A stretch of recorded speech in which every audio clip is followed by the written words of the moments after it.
Eguerdión. Bueno, como comentaba, gracias Eva. Eskerrik asko, Eba. El trabajo que hemos desarrollado desde Berak esan duen bezala, kualitatetik lan jakin bat egin dugu, enkargu bati erantzun diogu. Lanbidek egindako enkargu horri. Helburu oso argia zen motivazio zeuzkaten gazteek lan merkatura hurbiltzerakoan. Zeintzu dira lehen esperientziak. Eta gero, errealitate bat jasotzean, ikustu nahiko argi geratu dela aurreko hitzaldietan. Alegia, ze behar dituzten enpresek jendea hartzen dutenean lanpostu berrietarako. En cuanto a este estudio, azterlanari dagokionez, ona ondorio nagusiak. Lehen, aipatu dute Jonek eta Estebanek nola gazteen lan merkatua aldatzen ari den, hori errealitate nabarmena da. Gure taldeetan jaso ditugun testigantzen arabera, lehen enplegu bat sortzea ez da hain zaila, lanpostu bat lortzea ez da hain zaila, baina kalitatezko enplegua izatea horixe da zaila eta hori bilatzen dute gaztek. Eta horrek ekartzen ditu aldaketak, mugimenduak, lan merkatuan ere egiten dutenak. Beraz, lau fenomeno daude hor aldaketa ulertzeko. Alde batetikak, enpresaren indarra galdu da negoziazioan. Alegia, nor dauka indarra elkarrizketa batean? Gazteek esaten ziguten, tira, konturatzen ari gara, guk aukera askoz gehiago dauzkagula, orain dela urte batzuk etakoekin alderatuta, ez? Orain aukeratu dezakegu. Gehienek une jakin batean atzera bota zuten lanpostu bat, ez? Aldatzeko prest daude, saiatu egin nahi dut. Ondo aterako zait edo gaizki, baina saiatu nahi dut. Eta aldaketa hori gertatzen ari da. Beste aldaketa garrantzitsu bat, tresna asko dauzkatela jakiteko ze aukera dagoen lan merkatuen. Ja, ez dira besterik gabe, harremana, kontaktuak. Ezakit gomendatzea, norbaitek beste norbaitek gomendatzea, ez, eskaintza asko ikusten ari naiz, Euskadin, Espainian, mundu mailan eta mugitzeko aukera daukat. Eta horrek jakina aldaketa egiten du. Horrek zer ekartzen dien enpresei? Malgutasunaren gaineko erabakiak hartu behar izatea, bila dabiltzan profil hori behar bada aurkituko ez dutela jakitea, egokitu beharra, eta gero barne prestakuntza bat sortu beharra. Eta gero, enpresen proaktibitatea. Argi dago izateko modua eta interesgarri izateko modua aldatu behar dute lan bila dabiltzan hoien aurrean. Proaktibotasun horren ondorioz, prestakuntza zentroetan ere beste modu batera lan egiten da. Ez da, bertatik erabat prestatera behar zuten. Behar bada eskarmenturik gabe, baina prestakuntza erabatekoa. Orain hori aldatu da eta hori enpresan egin behar izaten da. Motivazio ez ari garelan. Kontziliazioa. Eta ez familiaren ikuspegitik, baizik eta kontziliazio pertsonala edo soziala. Hemen, lanaldi jarraituaren gaia, edo oporrak, noiz egin aukeratzea, edo telelana bezalako kontu non distantziak benetan handia direnean, ez da? Beharra dagoenean bakarrik onartzen dute telelana.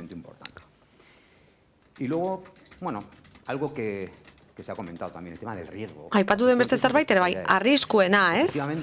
Arriskuei aurre egitea. Lehen hurbilpen honetan, lehen azterketa horretan, hor muga batzuk daude, erantzukizenari dagokionez, hor askotan ordu estrak etortzen dira, presio gehiago etortzen da, eta horrek eragin bat izango du zure bizitza pertsonalean. Eta behar bada, ez zaude prest eredu hori onartzeko. Azken batean, eredu estereotipatu bat dagor, ondo prestatutako jendearena, Baina, hainbesteineko pazientziarik ez duena, eta gehiago eskatzen duena. Alegia, lan egin nahi dute, baina bizitzeko eta bizitzaz gozatzeko. Ja, ez dute hainbeste bilatzen lan bat, enplegu bat, gauzak lortzeko balioko diana, etxe bat, auto bat, eta bat, ez. Nahi dutena da, gozatu, aizialdiaz gozatu. Eta ondo baderitzo zue, hausnarketa honen berri jasotzeko eta modu erakargarrigoan egiteko, bideo bat ekarri dugu, non gazteek eta enpresek aurkeztuko dituzten beraien motivazioak eta beraien errealitateak. Ez dakit prest dagoen.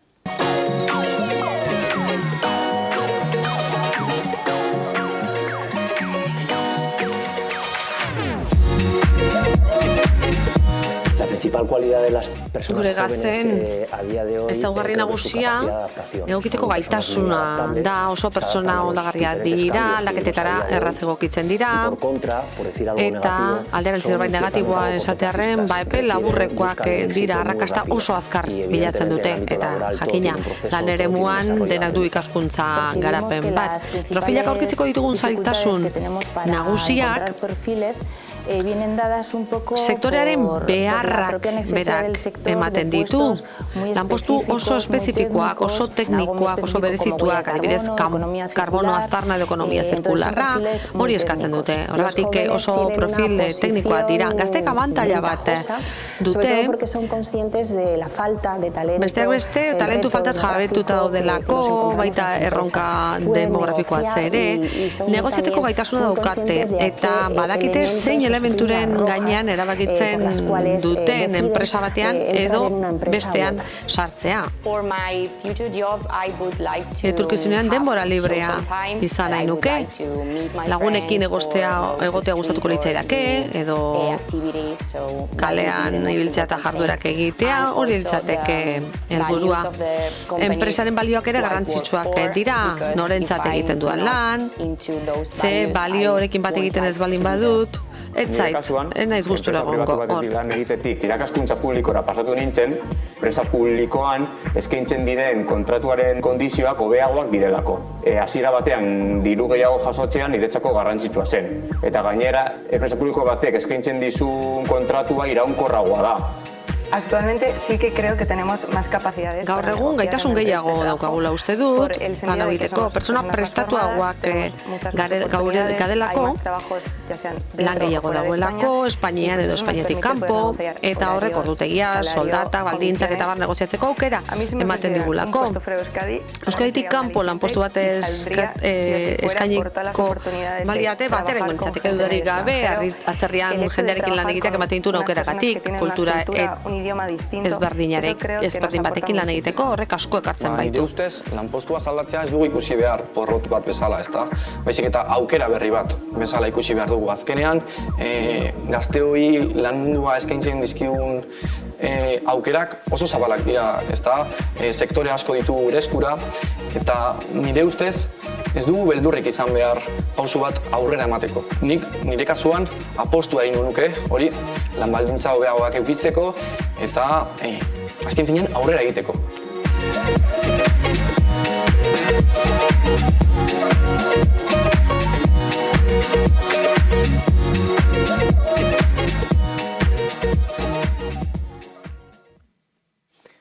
Perfecto. Y sin más, ya cedo la palabra a Eva. Eta besterik gabe hitza ematen diot Ebari, gogo eta zuzeneko bat egiteko. Nirekin geldituko zara, ez da entzun ditzagun gazteak, baina, gelditu niri laguntzen, badakite gogo eta prozesu guztietan egon zarela.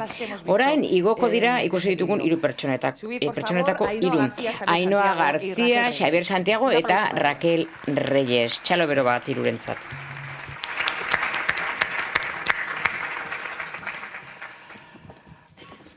Bueno, Ainhoa ¿Qué inglés tiene? ¿Qué envidia? Noa, hoi ingelesa Ainhoa García ona tiene el grado de duena. Derecho Ainhoa Económico, estudia García un máster y trabaja como profesora de zuzenbide inglés. ekonomikoaren gradua du, masterik bat ikasten du, eta irakasle, ingeles irakaslea da, akademia batean eguerdion. Atsegin handia da hemen egotea, ondorioak Pues aurkezteko. ahora vamos a hablar de ellas. Orain hitz egingo dugu horri buruz, bere ondoan Xabier Santiago dago, Decía que se cambiaría de trabajo por unas bera mejores condiciones. lanez aldatuko zen, lan baldintza egokiagoak izan ez gero, deustuko lan harremanen eta zuzenbideko gradubikoetza egiten du. Raquel Reyes, akliman arazoak zituztela esan du. Ingurumenaren euskal klasterra da, arazoak dituztela langileak aurkitzeko profil teknologikoa dela eta lanpostu batzuetan kaixo, Raquel? Bueno, askaitezen ea praktikoak garen eta denok zerbait ikas dezagun. Zer bilatzen duzue enplegu batean? Askotan hitz egin dugu kalitatezko enpleguaz. Ainhoa, Javier, zer da kalitatezko enplegu bat? Nik uste dut, pixka bat dela denok bideoan esan duguna. Ez bakarrik asko kobratze den enplegu bat, kotxe bat eta auto bat erosteko. Ez familiarentzat bakarrik, ze hori etorkizunerako izango da, ze Xabi eta nik oraingoz ez dugu familia bat sortzeko asmorik.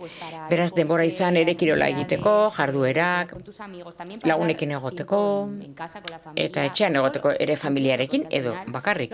Ze lehen ere esan dute, aurreko mailan, ez zaude ondo zure buruarekin etzara ondo egongo lanean. Nik garrantzia handia ematen diot ondo egoteari. Bai, lehen ere esan da. Nik uste dut orain gazteok baloratu egiten dugula gure aisialdia. No vivimos para trabajar, sino que trabajamos para vivir. Ez gara bizi lan egiteko, baizik eta lan egiten dugu bizitzeko. Modazko esalia emaliteke, oso bizkor bizi gara, kiribil antzeko batean, eta ez digu minutu bat ere uzten pentsatzeko zer egin nahi dugun, zer gustatzen zaigun.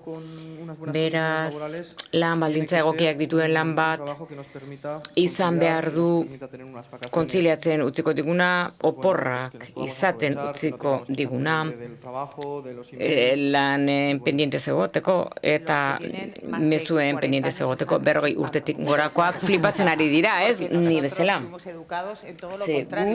Ni kontrakoa erakutsi ziguten. Ez kezkatu gaztea bazara, baldintzak oso txarrak dira, baina urteak igaro ala iritsiko zara zerbait izatera. Enpresek nola nabaritzen dute?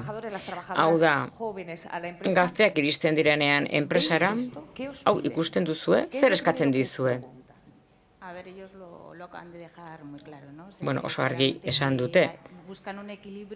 Bilatzen dute oreka bat, garapen profesionalaren artean eta kontziliazioaren artean. Kontziliazioaz bakarrik familia arlokoa, baizik eta ere adiskidekin izaten dena, galdetzen dituzte ordutegiak, hainbat gauza gure garaian galdetzen ez genitunak. Diego egia esaten ari dira, ez? Bai, zelantzarik gabe, egia da, estereotipo bat ematen duela, eta bai adierazten digula balio aldaketa bat dagoela, eta datorrela. Eta oreka funtsezkoa da. Eta enpresek ze langile behar dituzte, edo nahi dituzte, ez bakarri profil teknologikoa dutenak prestakuntzan, baizik eta ze motatako ezaugarriak eskatzen dituzte. Enpresak egokitu egin behar dira, hori argi dute, baina enpresek esaten dutena da behar dutela konpromisoa hartzen dakien jendea, enpresarekiko konpromisoa. Hori da agian gehien faltan botatzen dena. Zer da konpromisoa enpresa batentzat? Lehengo egunean, adibide gisa jarri zidaten, nik uste dut oso argi ikusten dela. Enpresa guztietan bapatean marroi bat iristen da. Eta esaten duzu, marroi hau banatu egingo dugu hemen gaudenon artean. Eta une horretan, gelditu ziren seniorrak. Hau da, ke bomba bat zen eta... Bai. adibidez erredakzioan gertatzen dira. Bai, konpromiso hori ez. Une honetan denok arraun egin behar dugu antolakuntzaren barruan, eta antolakuntza horren parte bazara, hori egin behar da. Zuek lanean ari zarete orain, bai. Nik bukatu berri dut, baina bai. Ze dutzen zaizue konpromisoarena? Bueno, arrazoi osoa du. Ni zentzu horretan ere naiz identifikatuta sentitzen, baina azkenean, bai, jendea ezagutzen duzu eta pixka bat horrela da. Erantzukizuna ikusten dutenean, hobe etxea joaten banaiz, etxera joaten naiz eta lasai bizi naiz. Baina nik erantzukizunak hartzeko prest nago, ni ere ados nago, nire kasuan. Baina bai, uste dudala, gazterian badagoela nolabaiteko beldurra erantzukizunak gure gain hartzeko. Nik nire lagunen artean ikuste dut. Nik nahiago du 8 ordu egon, egin tokatzen zaidana eta etxera joan. Eta beraz, uste dut arazori, ez dakit pixka bat aldatu egin behar den jende gaztearen kultura edo ez, baina zerbait egin behar da motivazio horrekin, motivazio falta horrekin. Digo, nork aukeratzen du? Nork du zarpagiak irtenetik? Hemen iasi naiz enpresa buru horren adibidearekin. Nik galdetzen diot esate baterako. Non bilatzen dituzu langideak? Nola bilatzen didate niri? Nor da orain hautatzen duena. Nik uste dut enpresak direla oraindik ere hautatzen dutenak, baina joera aldatzen ari da. Gero eta gehiago gazteek markatzen dituzte lerro gorriak eta baldintzak. Baina gazteen artean datuak eta egoerak beraiek ez zuten asumitzen, ez dute ulertzen oraindik ere horrela dela, baina nik uste dut horrega hori mantentzen hasia dela. Jabetzen zarete duzuen botere horretaz ez, egia esan ez. Mai ingurutan gehien harritu nauena izan da pentsatzea oraindik graduatu ez den mutilko bat, neskato bat, nor kontratatuko, pentsa dezake edo gogoa du lanpostua lortzeko. Eta enpresek aukeratzen dutela edo guk aukeratzen dugula, asko harritu nago hori entzuteak, ze nik pentsatzen nuen graduatu berri den pertsona batek uste nuen zartagia enpresak zuela irtenetik, baina behar bada orain areta gehiago gure esku dago. Esperientzia duen norbait,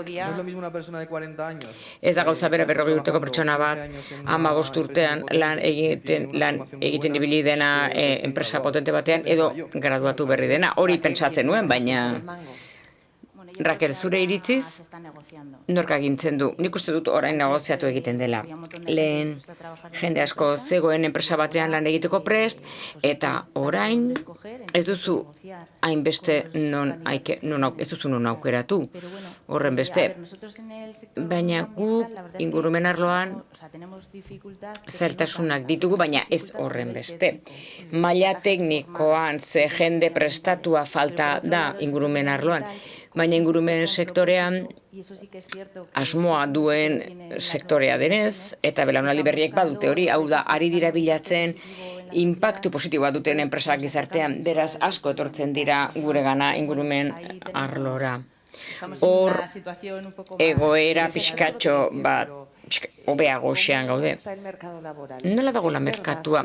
Egia da ez dituzuela behar dituzuen profil teknikoak aurkitzen, hain larria alda egoera, nik enpresaburuei askori entzuten diet esaten hori.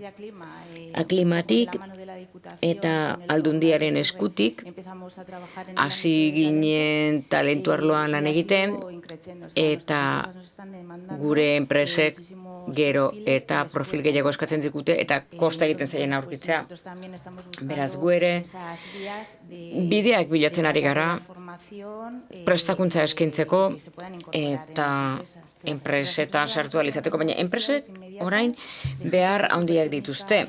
Jende teknikoa behar dute espertiza dutena ezagutza eta horrekin ari gara. Eta teknologia lehiatzen zarete, baina baita ere langileak duten perfiloetan. Nola gokitzen ari zarete? Zer ari zarete egiten duela 5-10 urte egiten etzen dutena? Gazte hauek zuen enpresetan geldi daitezen.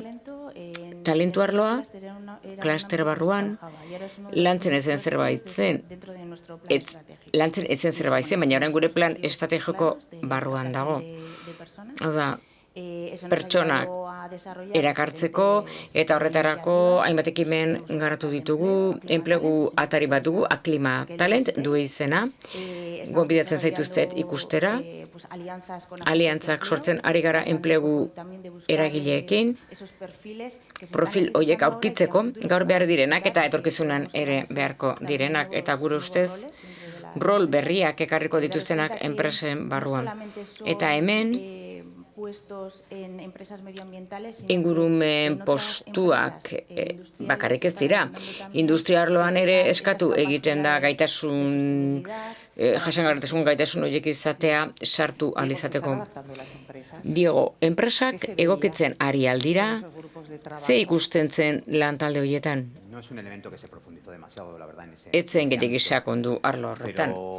Baina, bai, aipatu zen, sektore desberdinetan behar desberdinak daudela, batzuk dira teknologikoagoak, beste batzuk eraikuntza arlokoak.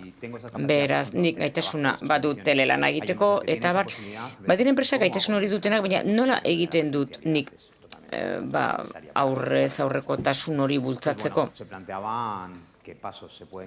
Planteatzen zen ze urratxe mazitezken, hobekuntzak egin analizateko, eta nik parte ditua izan zen pertsonen eta postuen artean. Sigma biren inkestak dionen arabera gazten 155, 18-29 urte bitartean, nahiago dute langabezian egon, bere lanean zoritxarrekoak izatea baino, bai, ni pixkat hasieran esan dudanaren arabera, nik uste dut orain balioa ematen diogula buru osasunari, adimen osasunari, hori alde bada. Eta azkenean hori da kontua, zu zoritxarrekoa baldin bazara zure lanean etxera iristen zara, edo lanera iristen zara, eta ja, umore txarrez zaude, zoritxarreko zara, hau da, eta pentsatzen duzu, bueno, pertsona hau, gustatzen zaionan batean egon orde, zergatik jarraitzen du hemen. Bueno, izango da, soldata bat izateko, familia mantentzeko. Baina, pena ematen dit, eta gainera positiboa iruditzen zait gure beren landiak baloratzea, ze horrela zoriona bilatuko dugu lanean eta egonkortasuna. Egia da, sare sozial garrantzitsu bat dagoela aukera hori egin alizateko. Hori izango litzateke beste eztabaida bat, baina bideoan atera da pertsonea, egonarri gutxiko pertsonak zaretela, langile gisa. Etzaretela hain sakrifikatuak. Eta beraz, progresiboa modu negatiboan ikusten da. Hau da, lan egin bizitzeko. Hori esaten diozunean gurasoei, zuek ikusi duzue belaunaldi jauzi hori, zuen gurasoak ematen zizueten giltza eskolatik iristen etxera sartzeko. Bai, bueno, nik uste dut gure gurasoak lan egin dutela buru belarri, nik etxean ikusi dut. Goizeko 6etan jeiki, etorri 4etan, eta azkenean beraiek izan ez duten hori emateko, edo uste duten on hori emateko. Nik uste dut hori garrantzitsua dela, sakrifizioa hitz egiten dugunean gure gurasoak uste du sakrifikatu egin direla asko, gure mesederako. Eta berbada gu oso eroso gaude gure posizioan, ze lanean gustora ez egotea eta langabezira joatea nire iritziz, nik ez dut ikusten. Lehen da bizi, alba dezu, ze erantzukizunak balin badituzu eta alokairu bat pagatu behar balin badizu, argia, nik pertsonalki naiz eta gustora ez egon lanera joango naiz, ze nire familiaren ogia edo mantenua nire esku dago. Zu gauza bera pentsatzen duzu, bai. Bai. Nik atzo ez egin nire amarekin, ze banekien ona atorreko nintzela gaur, eta komentatzen egon ginen, eta nik esaten nion amari. Zuek berbada etzen duten ados, esaten zenuten, goizeko 7:00, arratsaldeko 7:00 lanaldia daukat, baina patatekin jaten dut. Eta behar badagu zentzu horretan, batzuk ez denak aldarrikatzaileagoak izan gara, eta zuzenean joan gara langabeziara. Baina bai, enpresan berbada proposatu egin dugu, telelana egitea, aukerak azken batean, alternatibak. Raquel, nola kudatzen da hori enpresetan? Belaunaldi arteko jauzi hori. Behar badazuk esan duzuna, iristen da arazoa, ke bomba hor dago, eta seniorra gelditzen dira marroiarekin. Bizikitetza aldago bi belaunaldien artean, bai noski, talka dago. Batez ere gaur egun kontratatzen dituztenak, profil jakin bat dutelako. Beti nahi dugu gurantzeko bat kontratatu, eta hori komplikatuagoa da. Arlo arduradunentzat, edo pertsonak kudeatzen dituztenak, organizazioetan arazo horiek dituzte, beste pentsa molde batera ohitu behar baitute, baina enpresak ez dauka beste irten biderik.